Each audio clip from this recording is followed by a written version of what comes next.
Nothing says hockey playoffs quite like complaining about referees, and boy, have players, fans, and coaches had a lot to say so far this spring. Suspensions, phantom calls, and general inconsistency in officiating stole a lot of the headlines from what was otherwise a thrilling first round of Stanley Cup playoff action.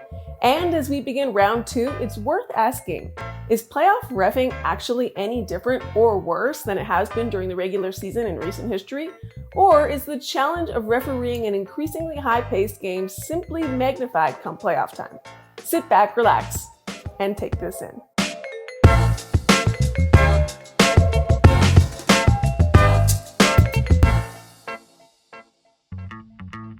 It's not just fans who are complaining about the state of officiating affairs. Players and coaches are piling on too. In 2023's NHL playoffs, an increasing number of bad calls are causing outrage. Carolina Hurricanes coach Rod Brind'Amour admitted he was pissed over a missed call in round 1 on a slash from Islanders forward Jean-Gabriel Pageau that broke the hand of Carolina's Teuvo Teravainen. And the Oilers' Leon Draisaitl criticized inconsistent officiating during Edmonton's first-round playoff series after he received an unsportsmanlike call for tapping the Kings' Drew Doughty on the shin pads, while Doughty's knee-on-knee hit on Connor McDavid went ignored. Colorado's Cale Makar called his one-game suspension for a hit that went from no call to a major to a minor upon review. A weird one. And Maple Leafs coach Sheldon Keefe accused the Lightning's Steve Stamkos of manipulating the refs after instigating a fight with superstar Austin Matthews.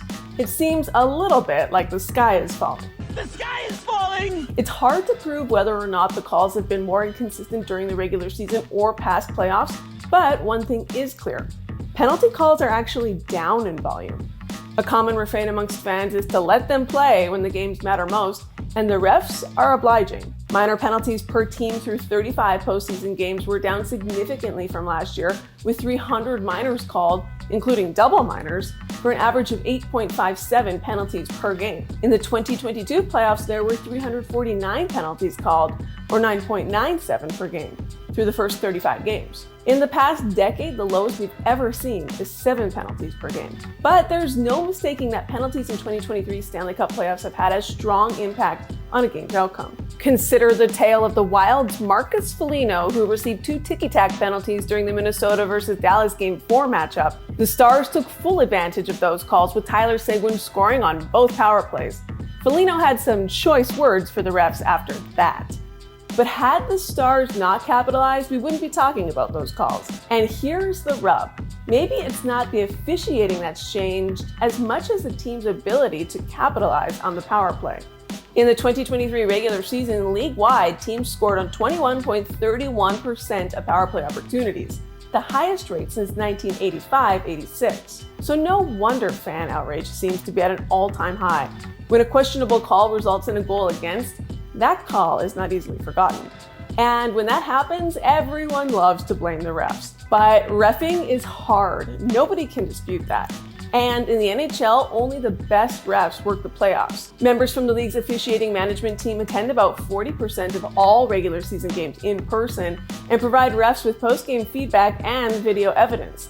Officials are ultimately ranked, with only the top 20 refs and linesmen getting the opportunity to cover round 1. That pool is reduced based on performance review to 12 refs and linesmen for round 2. Officials also have financial incentive to perform well and keep making the cut. Referees earn $27,000 per series, while linesmen earn $17,250. But the human element of sports officiating will mean there's always room for error. That's why the NHL is starting to improve by experimenting with technology. The league has already implemented NHL Edge's puck and player tracking technology to create greater accuracy, with plans to deploy optical tracking in the near future that will leverage real-time data to assist with high stick calls. And then there are people like Brind'Amour who want even more video reviews. He even suggested a drastic change to the current refereeing structure that would move 2 of the 4 on-ice officials into a ringside box to enforce rules and call penalties, freeing up more room for skaters. Referees and leagues are certainly not above reproach, but with technology and best practices, they are improving. Just maybe not to the extent that we're in danger of losing a sports fan's birthright to blame the refs.